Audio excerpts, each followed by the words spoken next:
RTVC Noticias, emisión central.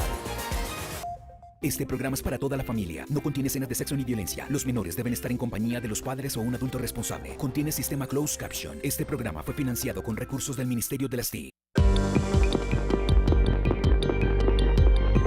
Atención, el registrador nacional acaba de hacer una grave denuncia a RTVC Noticias. Asegura que al menos 300.000 venezolanos adquirieron ciudadanía colombiana de manera irregular y que fueron inscritos en el censo electoral que se utilizó en las elecciones de 2014. Hemos revisado ya cerca de 300.000 registros de ciudadanos venezolanos que aducen nacionalidad por un padre colombiano y ya tenemos un gran porcentaje para anular. El desarrollo de esta noticia la haremos en 15 días junto a la policía y el fiscal general porque hay registradores implicados, notarios, funcionarios de Migración Colombia. Ampliamos en minutos esta noticia en directo desde la zona de frontera. Por ahora vamos con los titulares en la emisión central de RTVC Noticias. RTVC Noticias en Necoclí, donde es muy compleja la situación humanitaria y no solo por los migrantes haitianos. Estamos conectados 24/7 con nuestro enviado especial. Los migrantes venezolanos también viven su propio drama aquí en Necoclí. A la falta de dinero y las largas travesías se suma lo que ellos han denominado graves casos de discriminación. Información en directo en segundos. En el puente internacional Simón Bolívar continúa habilitado el paso solo para estudiantes y personas con citas médicas, pese al anuncio de reapertura. Algunos han optado por usar de nuevo las trochas. Desde Cúcuta, información en directo. Y aquí en Villa del Rosario, norte de Santander, donde se adelantan los actos de la conmemoración de los 200 años de la Constitución, el presidente Iván Duque aseguró que la apertura de la frontera no es un triunfo ni de la dictadura ni del gobierno colombiano y que no debemos prestarnos para ser idiotas útiles de intenciones electoreras en el vecino país. Dos casos de sicariato en las últimas horas en Bogotá. Alcaldesa López y presidente Duque analizaron en una reunión medidas para mejorar la seguridad. Dolorosos testimonios. La Comisión de la Verdad escuchó a los familiares de las víctimas de los denominados falsos positivos. Indignación mundial por los casos de más de 200.000 niños víctimas de abuso sexual por parte de integrantes de la Iglesia Católica en los últimos 70 años en Francia. Y sigue el revuelo tras la caída de Facebook y otras redes, hoy por las polémicas declaraciones de una ex empleada que acusa al emporio tecnológico de manejos poco éticos. Y en deportes, la Selección Colombia rumbo a Uruguay. Acompañamos a la tricolor al aeropuerto con un hincha bastante especial. Y por lo pronto también Uruguay con Luis Suárez se prepara para el compromiso. Más detalles en la información deportiva. Los espero. Seguimos con nuestros especiales de los nominados a los Latin Grammy Awards. Hoy vamos a tener con nosotros a Victoria Sur. Ella está nominada por primera vez a estos premios en la categoría Mejor Álbum de Música Latina para Niños por su trabajo discográfico Nanas Consentidoras.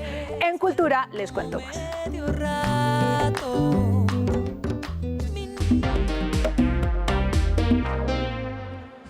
Comenzamos nuestra emisión central de RTVC Noticias en una jornada de mucha información. Estamos en Necoclí, al lado de los migrantes que van en su ruta a Norteamérica. Nuestro enviado especial, John López, encontró varios dramas particulares. También estamos en zona de frontera con 2 puntos de transmisión porque el presidente Duque habló de la habilitación del paso fronterizo. Allí en Cúcuta se encuentra Lisa Díaz y Diego Giraldo está en Villa del Rosario, que es epicentro de importantes eventos. Iniciamos. Vamos ya mismo a Necoclí, Antioquia, donde al menos 15.000 haitianos permanecen en la población a la espera de un tiquete para poder salir hacia Acandí y de ahí continuar su recorrido hacia Estados Unidos. John López, enviado especial, ¿qué historias encontró usted? Buenas noches. Hola Patricia, muy buenas noches. Mire, nosotros llegamos hasta aquí, hasta las playas de Necoclí, un lugar que antes recibía a cientos de turistas al día y que hoy se ha convertido en el refugio de miles de migrantes haitianos que tienen que pasar sus noches así, en estas carpas que han instalado y en la que han adoptado como su refugio a lo largo de por lo menos unos 10 kilómetros de playa en esta localidad del Urabá antioqueño. Ellos han adoptado estos sitios como sus hogares de paso en donde deben estar en la mayoría de las oportunidades entre 30 y 60 días, mientras logran conseguir algunos cupos para poder trasladarse en las embarcaciones que los lleve hasta el departamento de El Chocó. Pero en medio de nuestro recorrido por las playas aquí en el municipio de Necoclí nos encontramos no solo con los migrantes haitianos, también nos encontramos con muchos migrantes venezolanos, dos naciones tan distintas, pero que aquí en Necoclí, Colombia, deben compartir y sufrir sus propios dramas. Veamos. El drama de los migrantes en Necoclí tiene un común denominador: llegar a Norteamérica y lograr mejores condiciones de vida para sus familias. Quiero llegar a México para mantener a mi familia. Tengo 4 hermanas y mi mamá son 5. Mientras esperan un cupo para llegar a Acandí, la playa se convierte en su hogar. Allí duermen mientras sueñan con una realidad diferente a la que los sacó de su país. Porque allá en mi país no es buena las cosas.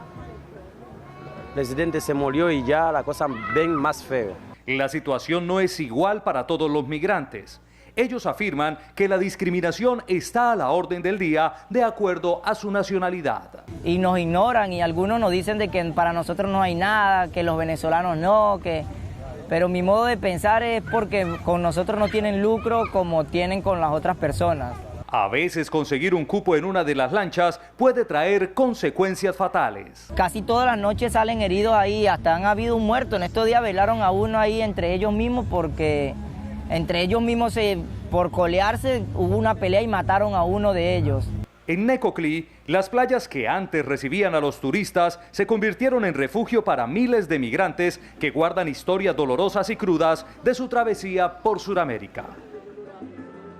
Muy bien, Mateo, pues este es el panorama que se vive a esta hora de la noche en las playas de Necoclí. Las autoridades locales han pedido al gobierno nacional tomar un poco de mayor rigor al momento de permitir la entrada de migrantes a Colombia, así equilibrar un poco la balanza con respecto a los pocos migrantes que al día pueden salir hacia Panamá. Desde las playas de Necoclí, en el Urabá antioqueño, John López, RTVC Noticias Conectados 24/7. John, a usted muchísimas gracias por toda esta información y también por traernos estos testimonios. De Necoclí nos trasladamos ahora a la zona de frontera en Cúcuta, en donde a pesar de las autorizaciones de tránsito por los puentes, pues muchas personas continúan utilizando las trochas. ¿A qué se debe esto? Le preguntamos a Lisa Díaz, enviada especial de RTVC Noticias. Lisa, muy buenas noches.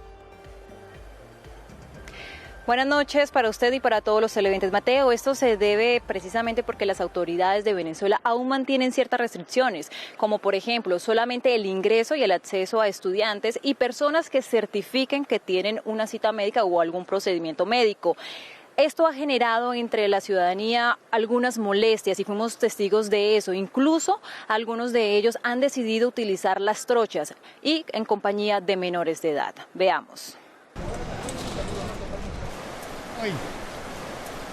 Que íbamos a pasar por el puente y no nos dejaron pasar. ¿Por qué no lo dejaron pasar? Que dicen que tiene que ser una excusa médica. Como Andrés, decenas de personas con maletas al hombro, enseres e incluso en compañía de menores decidieron iniciar la travesía.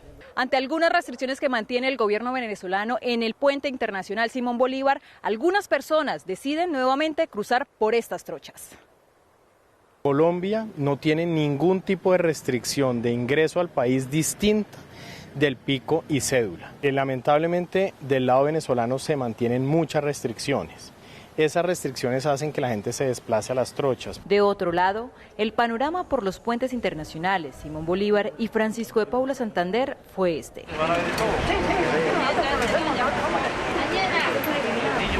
Que presentaron la cédula colombiana, yo soy colombiana y me dejaron pasar. Voy para Cúcuta, para cita médica, que tengo artrosis. Y entonces, nomás la cédula y ya pase, señora. ¿Y qué está pasando con las personas que no están cumpliendo con esos requisitos? Pues ellos pasan siempre. ¿Pero por dónde están pasando entonces? Pues ellos hablan y de pronto pues les tienen consideración y pasen. ¿Y si no? Si no, pues se regresan y se dan por trocha. Ahorita la salud me la tratan en Colombia. Pero no, con los requisitos no he tenido problema. El paso fronterizo entre Colombia y Venezuela seguirá con pico y cédula. En lo que respecta al tránsito de vehículos de carga, las autoridades evalúan requerimientos técnicos para permitir la circulación. Hay unos análisis que se han hecho previamente, la idea es hacer rápidamente una actualización. Ya estamos ahora regresando a Bogotá a hacer todos los contactos para iniciar esos, actualizaciones, controles. Está en nuestro mejor interés es garantizar la seguridad. Las autoridades afirmaron que no hay razones para que las personas expongan su vida cruzando por las trochas. Recordemos que una de las medidas que dio el gobierno nacional para la reapertura es que se mantiene el pico y cédula. Igualmente, dijeron que este paso fronterizo estará abierto desde las 6 de la mañana hasta las 5 de la tarde. Por otro lado, les cuento que en la Universidad Libre se llevó a cabo la clausura del 13º Congreso Internacional del Derecho, que contó con panelistas de varios países como España, México, Chile y Panamá. Mañana en Villa del Rosario se instalará la Cumbre de Justicia y la Sala Plena de la Corte. Y en hechos de orden público, en el departamento se generó una emboscada por parte del ELN que dejó un soldado muerto. Esa es toda la información que registramos desde Cúcuta. Lisa Díaz Rincón, RTVC Noticias, conectados 24/7. Amplia información, muchas gracias. Y cerca, precisamente de donde se encuentra Lisa, en Villa del Rosario, hace unos minutos el presidente Iván Duque acaba de hacer nuevos pronunciamientos sobre la frontera que ya fue abierta. ¿Qué dijo exactamente Diego Giraldo, enviado especial de RTVC Noticias? Adelante, Diego. Patricia, muy buenas noches. Pues en este evento en Villa del Rosario, el presidente Iván Duque se refirió a la apertura de fronteras. Ha dicho que esto no se puede considerar como un triunfo ni de la dictadura de Venezuela ni del gobierno propiamente de Colombia, sino que es un triunfo del pueblo y que se hace por la reactivación económica. Además, hizo un llamado para que no se inmiscuya en estas circunstancias el tema electoral que afronta en este momento Venezuela. Nosotros los colombianos no nos vamos a prestar para ser idiotas útiles de las pretensiones electoreras que puede tener la dictadura de cara a las elecciones locales que quieren adelantar en Venezuela. Porque estos gestos también sabemos que tienen una intencionalidad política. Así que este triunfo no es un triunfo de ningún dictador. Y como lo dijimos y lo señalamos al inicio de esta emisión, tuvimos la oportunidad de hablar con el registrador Alexander Vega, quien confirmó que la entidad viene haciendo una investigación muy seria y una depuración del censo electoral. Ha confirmado que 300.000 personas de origen venezolano se inscribieron de manera irregular al censo electoral a partir de las elecciones de 2014. Ha dicho que se adelanta esta depuración y que en pocos días dará a conocer resultados contundentes en esta materia. Esto dijo el registrador. Hemos revisado ya cerca de 300.000 registros de ciudadanos venezolanos que aducen nacionalidad por un padre colombiano y ya tenemos un gran porcentaje para anular. El desarrollo de esta noticia la haremos en 15 días junto a la policía y el fiscal general porque hay registradores implicados, notarios, funcionarios de Migración Colombia. Por otra parte, acá en Villa del Rosario continúa toda la agenda y las actividades para la conmemoración de los 200 años de la Constitución Política Colombiana de 1821. Mañana se va a desarrollar una agenda en el Parque Gran Colombiano y allí se van a hacer importantes anuncios para todo el pueblo y toda esta región del país. Veamos el informe preparado al respecto.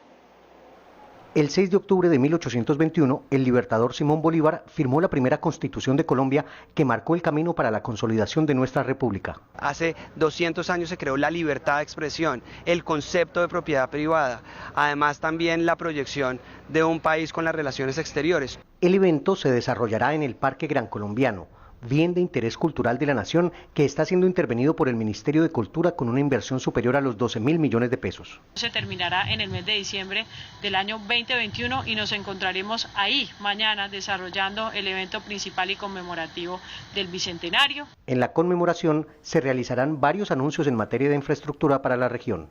El Centro de Convenciones Gran Colombiano Virgilio Barco Vargas. Tienen y tendremos la posibilidad que el señor presidente de la República presente los bosquejos. La celebración de los 200 años de la Constitución profundizará en temas de integración regional y reactivación económica. Pues Mateo, esta es la información que se ha originado hoy desde Villa del Rosario. Mañana estaremos entregándoles también a ustedes todos los detalles de esta conmemoración de los 200 años de la Constitución Política de 1821 acá en el Centro Histórico de Villa del Rosario. Continúen ustedes con más información. Diego Giraldo en RTVC Noticias, conectados 24/7. Gracias, Diego. Continuamos con más información, no sin antes agradecerles a todos nuestros enviados especiales de RTVC Noticias en Necoclí y también en la zona fronteriza con Venezuela. Estaremos de nuevo con ustedes en una nueva conexión si algo extraordinario ocurre. Avanzamos por ahora con más noticias. Sí, señor. Vamos entonces con temas judiciales en Bogotá, porque en las últimas horas se registraron 2 ataques en la ciudad. Uno de los casos estaría relacionado con el presunto no pago de extorsiones. Sicarios en motocicleta atentaron en contra de varios comerciantes en la avenida Ciudad de Cali con calle 38 Sur en el barrio Patio Bonito. Los lesionados son trasladados al centro médico de la Clínica del Occidente, donde desafortunadamente el hombre pierde la vida. En otro ataque armado, la policía capturó a un hombre que disparó en contra de varias personas que departían en un establecimiento público ubicado en la calle 188 con carrera 16 en la localidad de Usaquén. Se oyen disparos. De inmediato el cuadrante acude donde encuentra 3 personas lesionadas y quien causa las heridas emprende la huida y en la persecución es capturado. En ambos casos, la policía judicial trata de establecer las causas de los actos de sicariato con el apoyo de testigos y cámaras de seguridad.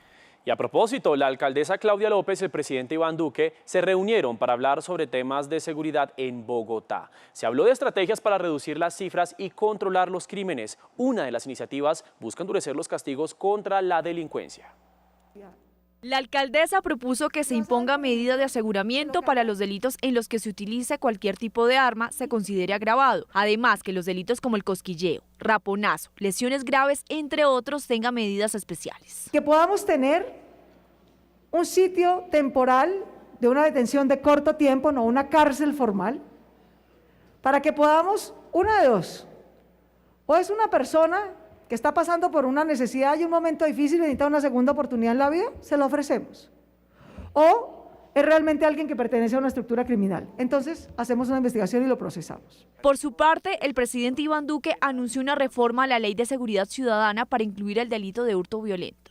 Hurtos con armas, como armas traumáticas, donde lo que esperamos es que tengamos una capacidad de sanción más efectiva, más dura. En la reunión también se hablaron sobre los temas de movilidad en la capital. El gobierno nacional ratificó el compromiso con el proyecto de la segunda línea del metro y el borde occidental de la calle 13. Y en Argelia, Cauca, la Iglesia Católica hizo un llamado a los grupos armados ilegales para que cesen los ataques y enfrentamientos en esa localidad. Comenzamos un recorrido con los periodistas de la Radio Nacional de Colombia. La noticia en el Chocó es el desplazamiento de 179 personas de 4 comunidades indígenas del municipio de Carmen de Atrato. Esto al parecer por presiones de grupos al margen de la ley que operan en esta zona del departamento del Chocó. Este nuevo conflicto entre los indígenas cancuamos y los habitantes del corregimiento de Patillal se ha originado por el cierre de una vía que comunica Valledupar con esos corregimientos al norte. Y esto es porque los indígenas en su autonomía han decidido regular las entradas, entre otras, por considerar que la zona es insegura y además para frenar los contagios de coronavirus desde el año 2020. En Caquetá, la noticia es que el pueblo coreguaje denunció que en los municipios de Solano y Milán la presencia de actores armados cerca de sus resguardos es una forma de revictimizar a las comunidades históricamente afectadas por el conflicto. Además, exigen que haya consulta previa en los procesos de erradicación de cultivos de hoja de coca, una planta utilizada por sus comunidades con fines medicinales. La Comisión de la Verdad escuchó a los familiares de las víctimas de los denominados falsos positivos. En una ceremonia de reconocimiento, algunas de las víctimas elevaron sus reclamos y pidieron justicia. Las madres, hermanos y otros familiares de los jóvenes que fueron asesinados por integrantes del ejército y luego presentados como bajas en combates mostraron que tenían el dolor vivo y las preguntas a la espera de respuestas. Este fue un crimen generalizado y sistemático en el país que contó con elementos de planeación, ejecución y encubrimiento. Las familias dicen que son más de 10 años de negación de los crímenes y que hay pocos avances en la búsqueda de justicia. Y no quiero que a nadie más le vuelva a suceder esto, porque esto es un horror. Tenemos una cosa tan difícil, pero es la verdad, que el gobierno siempre nos ignora. Con este encuentro, la Comisión de la Verdad busca construir un documento memoria. El Estado colombiano en cabeza de su gobierno debe pedir perdón a todos los ciudadanos por haberlos engañado, presentando resultados en los medios de comunicación para hacerles creer al pueblo que estaba ganando la guerra contra la insurgencia. Según la JEP, entre 2002 y 2008 se registraron 6.402 casos de ejecuciones extrajudiciales. Por estos hechos, hay 388 militares que han comparecido ante la justicia especial, entre ellos 10 generales. El exmilitar de mayor rango investigado y sometido a la JEP es el general en retiro Mario Montoya, excomandante de las fuerzas militares. Por su parte, la Fiscalía ha realizado 3.702 investigaciones por ejecuciones extrajudiciales, de las cuales 22 se han realizado contra generales del Ejército. Exintegrantes de la extinta guerrilla de las FARC reconocieron que perpetraron la masacre contra el pueblo Corebajú en 1997. En una audiencia de reconocimiento ante la Comisión de la Verdad, Omaira Rojas y José Benito Cabrera, desmovilizados de las FARC, asumieron la responsabilidad por estos hechos de extrema violencia en San Luis, municipio de Milán, en el departamento de Caquetá. Fueron 65 muertos y cientos de desplazados de esa comunidad indígena originaria del Amazonas. Y a propósito, víctimas del secuestro criticaron los pocos avances en el reconocimiento por parte de los ex integrantes de las extintas FARC. Aseguraron en una audiencia en la JEP que no ven hasta ahora justicia, ni verdad, ni reparación. Las víctimas de secuestro por parte de la extinta guerrilla de las FARC cuestionaron las supuestas comodidades que tenían en cautiverio y que fueron narradas por exintegrantes del grupo subversivo. Hay un plano que tiene como 5 salas de televisión. Entonces, o qué otra cosa sería TV, que dice ahí, sala de TV. Y pues eso no es cierto, eso es peor que las camitas. Las víctimas del secuestro pidieron a los exintegrantes del secretariado que digan las razones por las cuales se fueron privadas de la libertad y sometidas a todo tipo de humillaciones y maltratos. Quienes del Estado Mayor y secretariados, movidos por esa búsqueda de la deshumanización de los seres humanos, decidieron realizar el crimen internacional de la toma de rehenes. Además contaron que las consecuencias tras el secuestro también han sido económicas. Para estos secuestrados no hay nada, pero yo no tengo nada, yo soy reciclador de oficio, porque es lo único que me he podido desempeñar, porque no me dan trabajo en nada más. Pidieron que se conozca el paradero de secuestrados que fueron desaparecidos durante el cautiverio. Y esta historia es de no creer. En Puerto Asís, Putumayo, se quedaron sin espacio en el cementerio. Las 300 bóvedas dispuestas como medida de contingencia por la pandemia ya fueron ocupadas. Los habitantes del municipio pidieron que se construya un nuevo pabellón. El siguiente es un informe de Jesús Bernal, periodista de la Radio Nacional. Familiares de los fallecidos que fueron sepultados este año en el nuevo cementerio de Puerto Asís le han solicitado al alcalde Fernando Castillo que se debe construir un nuevo pabellón de tumbas debido a que los cupos son reducidos y también se requiere hacer mantenimiento general considerando las filtraciones en las tumbas elevadas.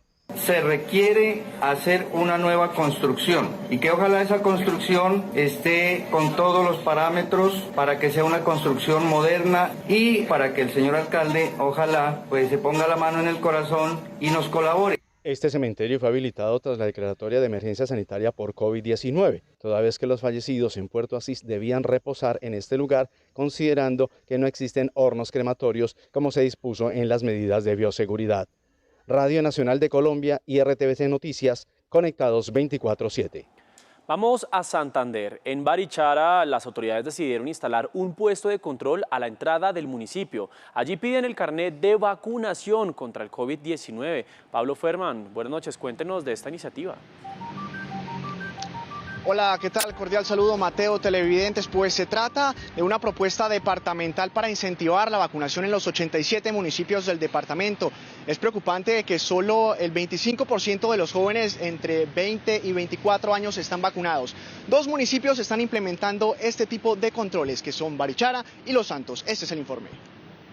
A la entrada de Barichara y Los Santos, las autoridades están realizando filtros para determinar qué personas están vacunadas. realizando una campaña netamente pedagógica para promocionar la vacunación contra COVID-19 para propios y visitantes. Esta campaña ha fomentado la vacunación. A más de 150 personas le han aplicado el biológico en Barichara. Es muy importante para todos y se ha visto que ha dado resultados la vacunación. Por otra parte, el alcalde de Bucaramanga anunció que gracias al índice de resiliencia epidemiológica, los eventos masivos de la ciudad tendrán más aforo. Este indicador nos permite aumentar aforos al 75% en estadios, teatros, conciertos y diferentes escenarios de encuentro para seguir reactivando la economía. Realmente, pues me parece bien. Algunos no están de acuerdo con la medida. Para mí es una decisión un poco apresurada. Sería mejor esperar qué pasa ahorita con los nuevos contagios. Actualmente en Santander hay más de 2 millones de personas vacunadas. En Medellín fue ampliado el aforo de los eventos al 75%. Según las autoridades en la capital antioqueña, el plan de vacunación avanza a buen ritmo. Daniel Cañas, muy buenas noches. Adelante con su información.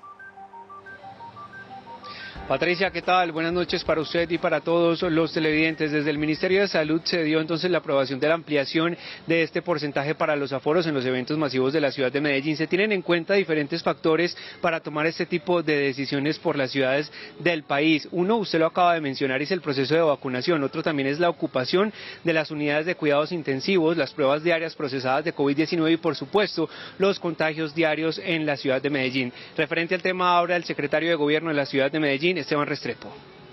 Es decir, en los conciertos, en los eventos públicos, en el estadio inclusive, según el índice de resiliencia epidemiológica, que es un índice que el Ministerio de Salud de manera semanal actualiza para todas las ciudades. Y como cada noche vamos inmediatamente a nuestra pantalla para revisar cómo se encuentran las cifras en torno al COVID-19 en nuestro país. Hoy, a nivel nacional, se reportan 1.211 nuevos casos por cuenta del virus. Por otra parte, hay que decir que 30 personas perdieron la vida en las últimas 24 horas. Y el total de casos activos para hoy son 14.577. Vamos ahora a revisar las cifras en torno a la vacunación. En Colombia han sido aplicadas ya 41.328.364 dosis contra el COVID-19. Y por otra parte, 17.358.743 personas ya cuentan con su esquema completo de inmunización. Y en cuanto a terceras dosis, otro dato también es que han sido suministradas ya 2.054 terceras dosis. Hoy llegaron al país 326.400 vacunas de AstraZeneca que serán destinadas para primeras, segundas y también terceras dosis. Se aproxima la semana de receso escolar en el país, por lo que el llamado es a la vacunación a todas las personas mayores de 12 años para disfrutar de un descanso seguro. Hay una cosa que sí o sí no nos puede faltar para tener un descanso seguro y tranquilo: la vacuna. En Bogotá, los ciudadanos que tengan 28 días o más tras la aplicación de la primera dosis de AstraZeneca podrán recibir la segunda dosis a partir de mañana. Las personas que estén esperando su segunda dosis de AstraZeneca, no tenemos que esperar ese periodo amplio que habíamos planteado. El 44% de la población en Cali ya cuenta con esquema completo de inmunización y se siguen fortaleciendo las estrategias en la ciudad para ampliar la cobertura. Continuamos aplicando las vacunas de Sinovac, AstraZeneca para terceras dosis y continuamos aplicando también Pfizer para niños de 12 a 17 años. Por bajas cifras en aplicación de dosis contra el COVID-19 en Villagarzón, Putumayo, habrán jornadas nocturnas de vacunación. Cambiamos de tema para contarles que más de 30.000 habitantes de San Pedro de Urabá, en Antioquia, no cuentan con servicio de gas como consecuencia de un derrumbe en la vía de entrada a esta zona del país. Más información con los periodistas de la Radio Nacional de Colombia. El invierno sigue provocando emergencias en el departamento de Santander, esta vez en el municipio de Sucre, en donde una tormenta eléctrica acompañada de granizo generó afectaciones en viviendas, redes eléctricas, vías y cultivos de mora y tomate. Las autoridades, en especial la Oficina de Gestión del Riesgo Departamental, realiza un censo para determinar cuántas personas resultaron afectadas por esta emergencia. En alerta máxima continúan los organismos de emergencia del Tolima tras el desbordamiento de 4 quebradas en el corregimiento Cañón del Conveima de la capital tolimense. Por Tolima le está pidiendo a la alcaldía de Ibagué que reubique a más de 170 familias que viven en esa zona y que corren peligro ante nuevos desbordamientos de quebradas y del río Conveima. Las fuertes lluvias continúan ocasionando estragos en el Carmen de Bolívar. Esta vez quienes sufrieron fueron los exportadores de ñame, quienes perdieron más de 150 toneladas del tubérculo que ya estaba listo para comercializar. Familias, campesinos del sector del 28 en este municipio montemariano también sufren con las afectaciones de las inundaciones debido a las lluvias de los últimos días. En otras noticias, la Procuraduría General pidió mantener la investidura del senador Gustavo Bolívar dentro del proceso que se le adelanta por la supuesta financiación de elementos para las primeras líneas de Bogotá durante las protestas. En la audiencia que se adelanta en el Consejo de Estado, el representante del Ministerio Público aseguró que no se demostró que el senador haya entregado dineros o contribuciones a un movimiento político, sino a personas naturales, lo cual no es prohibido por la Constitución. Y durante la segunda jornada en la audiencia de preclusión en el proceso por soborno y fraude procesal que se adelanta en contra del expresidente Álvaro Uribe Vélez, el abogado de Iván Cepeda siguió argumentando que según él no se debe cerrar esta investigación. Durante la intervención del abogado de Iván Cepeda se expuso varias llamadas interceptadas con supuestas referencias al cambio de la visión a través del abogado. Si ustedes recuerdan, comenzaron manifestaciones que se...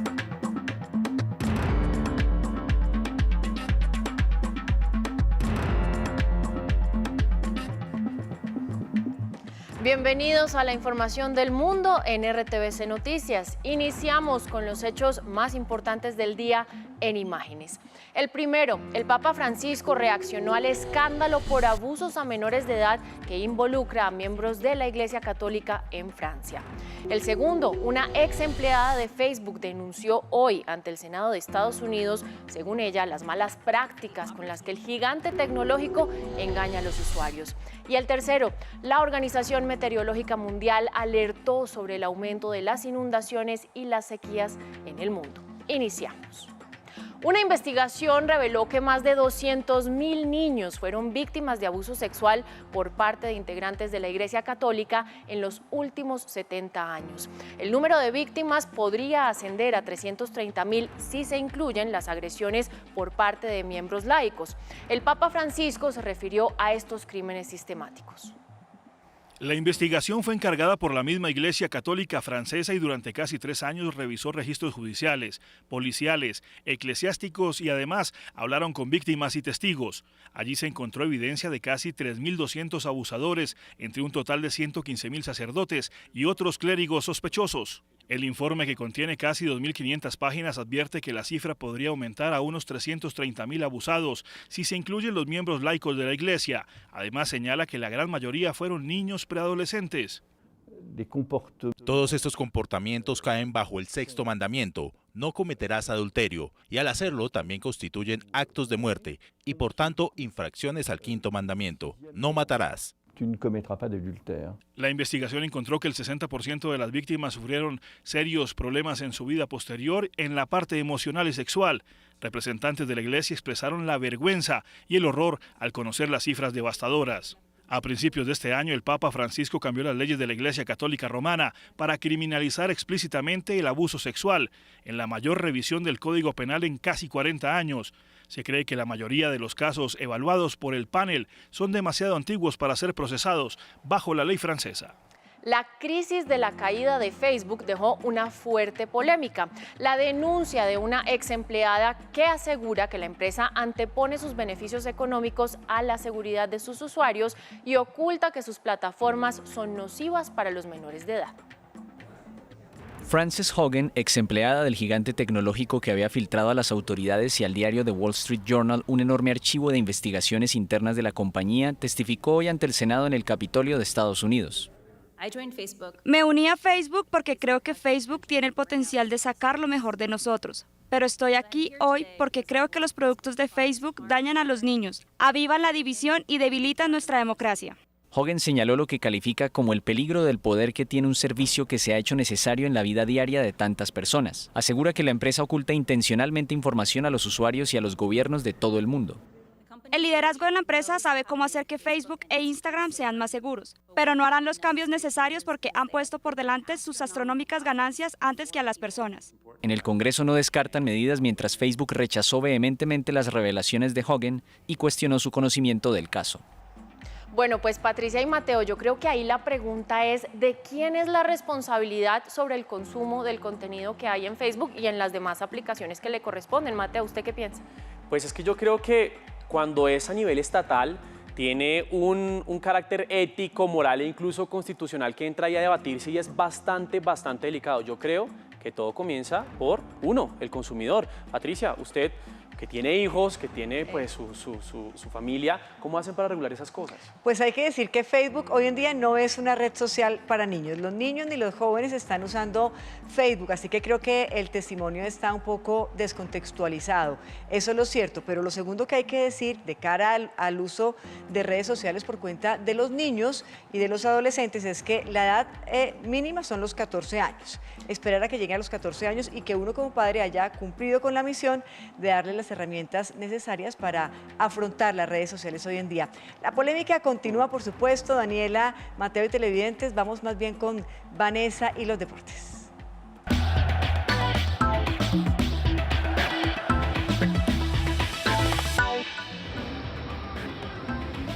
Muy buenas noches, bienvenidos a la información deportiva. Qué alegría saludarlos aquí desde la ciudad de Medellín. Y por supuesto que tenemos que hablar de la Selección Colombia, que a esta hora está viajando, volando rumbo a Uruguay para su compromiso del próximo jueves por esta fecha de eliminatorias.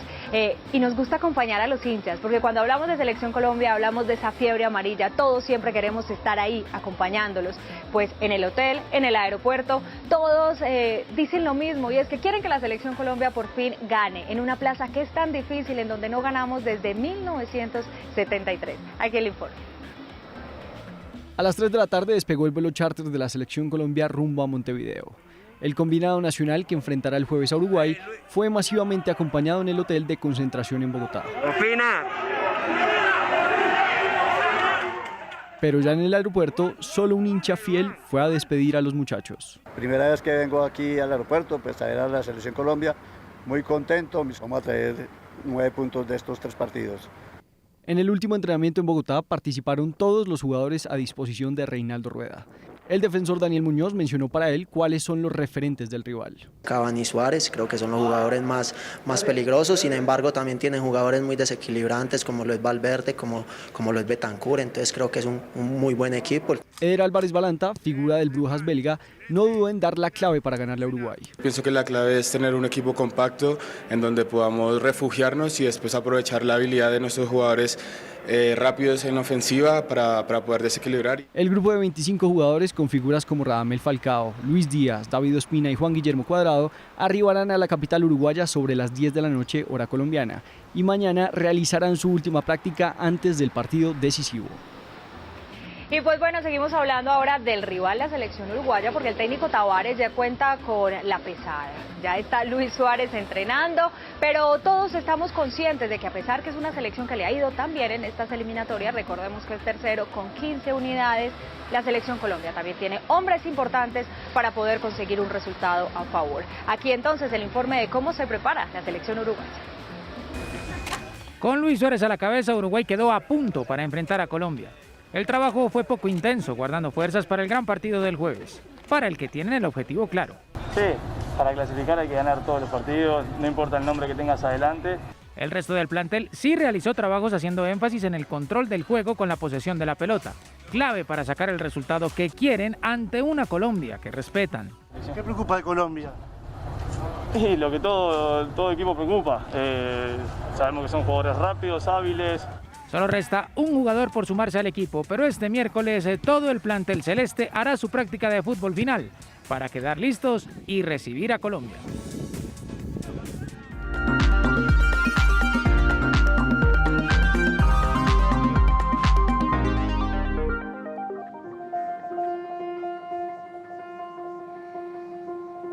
Tú eres mi nunchi. Minunchi, tú eres Minunchi, ese que me escucha, ese que me siente. Cuando yo estoy triste. Bienvenidos a RTVC Noticias. Hoy seguimos con nuestro especial de colombianos nominados a los Latin Grammy Awards y me acompaña Victoria Sur.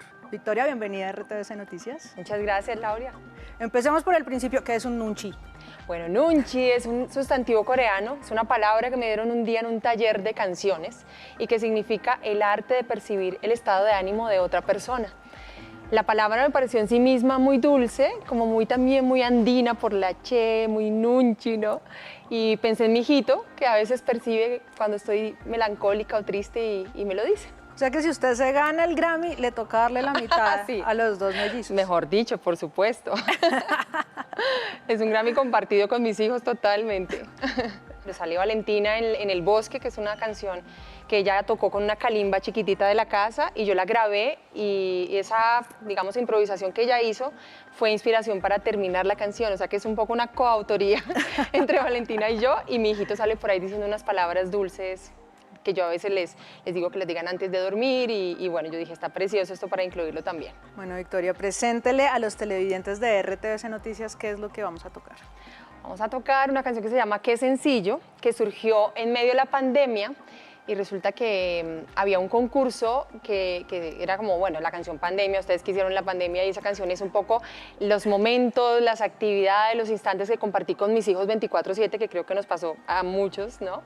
Y es eso, ¿no? Es como resumir en una sola canción esos pequeños instantes que disfrutamos juntos en pandemia, pero además que hacen que la vida sea rica, ¿no? Esas cosas sencillas. Y es una invitación a disfrutar de esas cosas que son tan maravillosas y tan simples y tan sencillas en la vida cotidiana. Un senderito para escaparnos en las tardes, un lápiz para pintar y descubrir azulejos, barranqueros y turpiales. Qué sencillo y hermoso es vivir.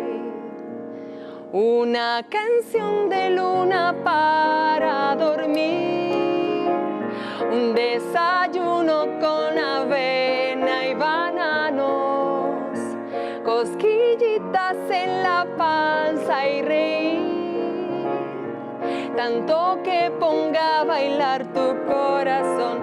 Chiquipum, chiquipum, chiquipuco, chiquipum, chiquipum, chiquipum, chiquipuco, chiquipum, chiquipum, chiquipum. Qué sencillo y hermoso es vivir. Chiquipum, chiquipum, chiquipuco, poco pum, chiquipum, chiquipum, chiquipuco, poco pum, chiquipum, chiquipum. Qué sencillo y hermoso es vivir.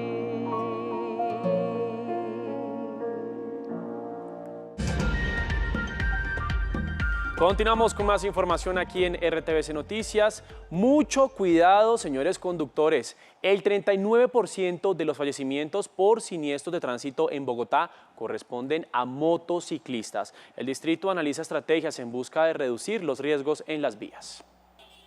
En Bogotá, durante el año 2020, 153 motociclistas murieron en siniestros de tránsito, un panorama que no ha cambiado mucho este año. Entre enero y agosto fallecieron 117 moteros. Algunos de ellos indicaron que cumplen con algunas medidas para evitar accidentes. Las medidas que uno toma preventivamente de prevención son los 10 metros que uno tiene de distancia contra los demás vehículos, los 30 kilómetros que uno tiene en las zonas residenciales y mucha precaución en las vías. Eso es lo importante, pensar en los seres que uno, si llega a tener un accidente, puede dejar las responsabilidades. Las autoridades incrementarán los controles de velocidad en vía para reducir los riesgos de aquellos que manejan con exceso de velocidad. Primero hay que enfatizar en las vías, que hayan corredores viales donde en sí uno hayan controles de velocidad, pero es que aquí no hay vías donde uno puede andar a más de 50 kilómetros por hora. La Policía de Tránsito es enfática en recordar que en Bogotá el 64% de esos siniestros ocurren por frenos en mal estado.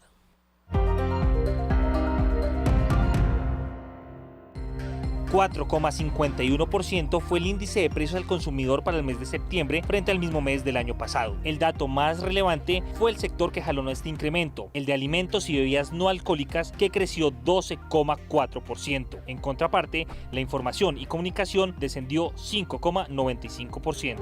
El dólar cerró en 3.796 pesos con 30 centavos y subió 10 pesos con 25 centavos.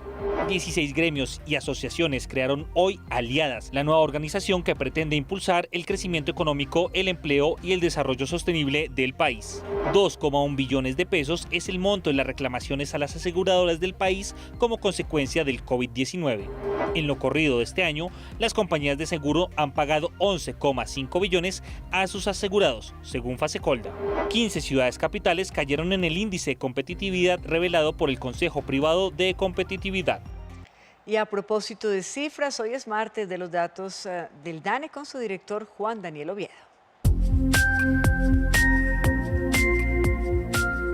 Muy buenas noches. El jueves pasado, el DANE presentó los resultados del mercado laboral con corte a agosto de 2021 y allí observamos que con la creación de 2 millones de puestos de trabajo en el último año y la salida de casi 914.000 personas del desempleo, la población que se encuentra por fuera de la fuerza laboral tuvo una reducción de aproximadamente 580.000 personas. Esto significa que aproximadamente con 15,7 millones de personas, la población económicamente inactiva observó una importante reducción en las 13 principales ciudades y sobre todo en los pequeños municipios del país. Pero ¿quién es la población por fuera de la fuerza laboral o técnicamente económicamente inactiva? Estamos hablando en este grupo de personas que acumulan aproximadamente 15,7 millones de personas que están dedicadas a oficios del hogar, que están estudiando o personas que no pueden trabajar porque se encuentran en situación de discapacidad, así como las personas que viven de una pensión de vejez, una pensión de invalidez o de una renta de capital. En este caso particular, debido a que estamos acumulando en este grupo poblacional a las personas que están dedicadas a oficios del hogar, y el DANE ha presentado continuamente que los estereotipos de género llevan a que las mujeres sean las más llamadas a realizar este tipo de actividades, es importante ver cómo de 15,7 millones de personas que se encuentran por fuera de la fuerza laboral, casi 10,3 millones corresponden con mujeres. Mujeres que rápidamente, como lo podemos ver en este momento, salieron de la inactividad económica en una razón de 432.000 dentro del total de 582.000 personas que salieron de la inactividad económica. ¿Qué estamos observando en este caso particular del mes de agosto que debe ser tenido en cuenta por la política pública? Que la cantidad de mujeres que dejaron de hacer oficios en el hogar y por consiguiente que ingresaron al mercado laboral para trabajar superó en magnitud la contracción de la población económicamente inactiva, en donde vimos que casi 732.000 mujeres dejaron de hacer oficios del hogar, compensadas por una gran cantidad de hombres y mujeres que, en lugar de estar buscando trabajo y enfrentando el desempleo, ingresaron a desarrollar estudios, sobre todo de formación técnica, tecnológica y universitaria. Este movimiento muy importante en el mes de agosto hace ver cómo la pandemia tuvo un efecto drástico sobre la participación de mujeres dedicadas a oficios del hogar. En este caso particular, nosotros estamos observando cuál es la participación de mujeres que están dedicadas a oficios del hogar, estando por fuera de la fuerza laboral, y vemos cómo tradicionalmente el país estaba acostumbrado a ver entre un 58 o un 59% de mujeres en inactividad económica dedicadas a oficios del hogar. Miremos rápidamente en esta gráfica cómo la pandemia llevó a que casi el 64% de todas las mujeres en inactividad económica se dedicaran a oficios del hogar y por consiguiente tuviéramos una inequidad muy importante contra las mujeres del país que gracias al retorno de la presencialidad de la educación que generó oportunidades muy importantes para el empleo en educación y salud y en comercio y en actividades de restaurantes y alojamiento, hemos podido ver una corrección muy importante de esa discriminación contra las mujeres, en donde rápidamente en el mes de agosto la participación de mujeres dedicadas a oficios del hogar dentro de la inactividad económica se reduce a aproximadamente el 59%. Recuerden que nos ven en Colombia y en el mundo por Señal Colombia, pero también por nuestro streaming que pueden encontrar en www.rtvcnoticias.com. Y nos leemos siempre e interactuamos en las redes sociales con el numeral Me Conecto con RTVC. Al volver tenemos más información del mundo. El Papa Francisco se refirió al escándalo de abusos que involucra a la Iglesia Católica en Francia. 230.000 niños víctimas. Ya volvemos con esta dolorosa historia.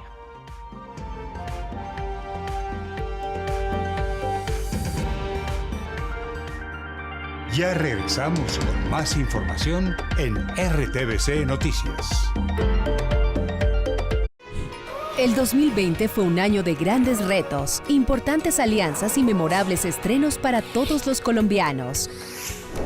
Un año de mejoras en nuestra infraestructura, de apoyo a la industria audiovisual y una mayor convergencia entre la televisión, la radio y el medio digital.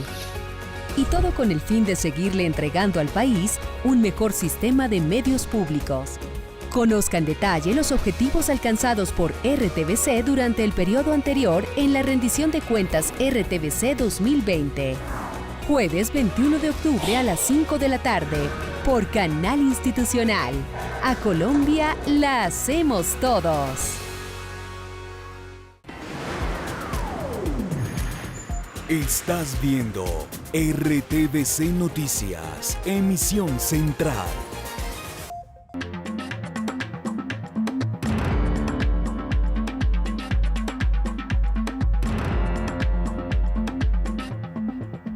Regresamos con más información del mundo. Más de 5.000 millones de personas podrían tener dificultades para acceder al agua en el 2050. La advertencia es de la Organización Meteorológica Mundial en un nuevo informe en el que también denuncia que las catástrofes relacionadas con las inundaciones aumentaron en un 134% en los últimos 20 años y el número y duración de las sequías en el planeta se incrementó en un 29%. Un trío de investigadores de diferentes nacionalidades se une a la lista de ganadores de los Premios Nobel de Física. El japonés Syukuro Manabe, el alemán Klaus Jasselmann y el italiano Giorgio Parisi fueron reconocidos por las contribuciones innovadoras a la comprensión de los sistemas físicos complejos como el clima de la Tierra.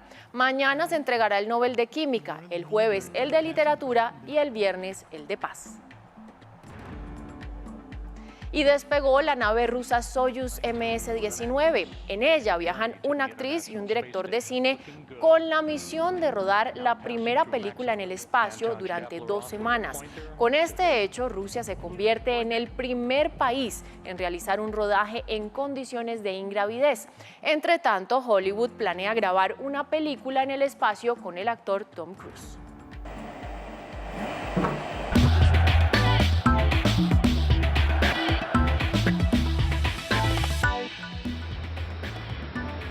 Y seguimos hablando de la selección Colombia de cara a lo que se viene en esta triple fecha de eliminatorias. Y hablamos de los otros rivales, ya hablamos de Uruguay, hablemos de Brasil, que recordemos va a enfrentar a la selección Colombia en Barranquilla, sí, en La Arenosa. Pues bueno, la selección de Tite ya tiene a Neymar, pero no a Casemiro, ausente, no pudo viajar por un dolorosísimo inconveniente médico. Un dolor de muela, sí, pero eso dijo el Real Madrid, que no puede viajar y va a estar incapacitado por 5 días. Por lo pronto, Ecuador ya está poniéndose a punto con el calorcito de Guayaquil para poder estar también en La Arenosa. Y hablando de otras selecciones, la selección argentina ya cuenta con Messi para su partido ante Paraguay. En el equipo de Brasil, la ausencia de Casemiro es un dolor de muelas. Eso es lo que le pasa al jugador, que por sus dolores dentales podría incluso perderse el partido contra Colombia. Mientras tanto, uno de los nuevos convocados espera la oportunidad de actuar. Cara, eu acredito que eu estou preparado para o que vier a acontecer. Creo que estoy preparado. Si en algún momento Tite necesita un mediapunta, con mis características estaré listo para dar lo mejor dentro del campo. Ecuador será el último rival de Colombia en la triple fecha. Entrena teniendo en cuenta que recibe a Bolivia, pero jugará como visitante en cálidas tierras como Caracas y Barranquilla. Aquí vamos a tener temperatura. Entonces la idea de planificar esta triple fecha también, porque lo que vamos a vivir en Caracas y en Barranquilla fundamentalmente es muy similar. Y en Argentina, Messi llegó dispuesto a alegrar a los suyos. Pasó por la peluquería y luego a la cancha. El entrenador confía en que la repetición los haga fuertes. Ya tenemos una base, creo que los convocados casi siempre el 80 o 90% son los mismos. Eso te da una tranquilidad, aunque tengas poco tiempo para trabajar, sepan lo que uno quiere. Recorrido informativo por las selecciones sudamericanas rumbo al Mundial en RTVC Noticias. Y ahora hablemos de otro deporte, del básquet, porque hoy decidió alejarse de este deporte Pau Gasol, el mejor deportista en la historia de España. Increíble todo lo que ha logrado en estos 20 años de carrera. Ha conquistado 2 medallas de plata y 1 de bronce en Juegos Olímpicos, múltiples campeonatos del mundo y 2 anillos de campeón de la NBA. Pero hoy decidió poner punto final a su actividad como profesional. Gasol, que comenzó en el Barcelona y pasó por 6 equipos de la NBA, siendo los Lakers el cuadro con el que alcanzó mayores glorias, retornó a su casa en el 2021 tras una lesión en el pie izquierdo que fue el inicio del fin de su exitosa carrera. Con 41 años, el español Pau Gasol se dedicará a negocios personales y a la Academia de Básquet Girona. Hasta aquí la información deportiva. Mañana nos volvemos a encontrar con mucho más, por supuesto, hablar de la Selección Colombia. Chao.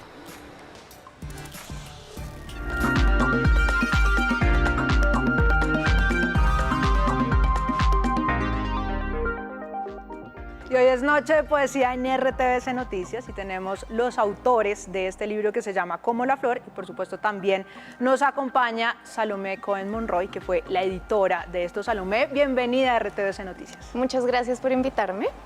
Salomé, cuéntele a la gente qué es Como la Flor. Bueno, Como la Flor es una antología de poesía queer colombiana contemporánea que lanzamos en junio de este año y que reúne 30 poetas colombianos, colombianes y colombianas que están creando y escribiendo mundos nuevos para pues, las lectoras y los lectores. Buenísimo. ¿Y qué se va a encontrar la gente cuando coja este libro y lo abra? Bueno, yo creo que como su título lo dice, se van a encontrar con un jardín. Es un jardín muy diverso, con muchas flores, pero también con enredaderas, con poetas de todas las regiones de Colombia, de todas las edades, todos los géneros y orientaciones sexuales, que están imaginando a través de un nuevo lenguaje, un mundo nuevo. Yo creo que hay mucho amor, hay deseo, también hay discriminación que se ve, pero una forma de sanar esa discriminación a través de la escritura, hay rabia y hay también un reclamo, ¿no? Pero pues como les digo, es un jardín muy diverso y sobre todo muy hermoso. Salomé, y por si hay alguien que todavía como que anda medio perdido, ¿qué es poesía queer? Bueno, yo también estoy todavía un poco perdida. Es una pregunta bastante difícil, pero a ver, la palabra queer históricamente se había usado para discriminar a personas que fueran un poco distintas, ¿no? Y se reapropió para hacer también un statement político y pues la idea de hacer, o de la poesía queer es un poco lo que se sale de la norma, lo que se sale de lo que nos obligan a hacer en la infancia. Buenísimo. Y para los que nos están viendo en este momento tenemos un performance preparado con poetas invitados. 3 poetas fabulosas que aparecieron en el libro y que nos van a leer un poco hoy.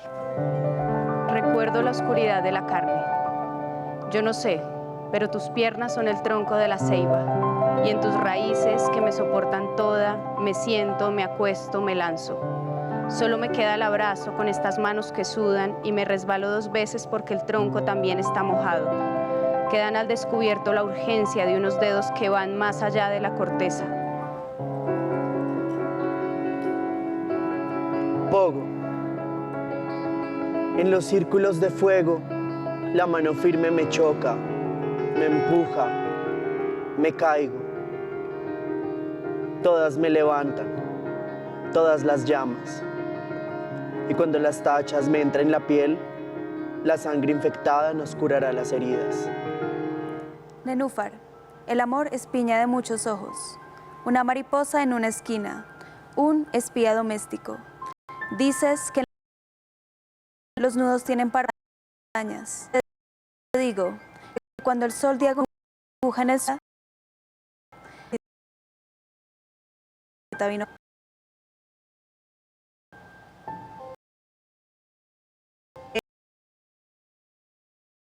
RTVC Noticiero. Aquí todos somos la Poesía. Poesía, despedimos nuestra emisión central de RTVC Noticias. A todos ustedes, gracias. Nos vemos mañana nuevamente. Somos RTVC Noticiero.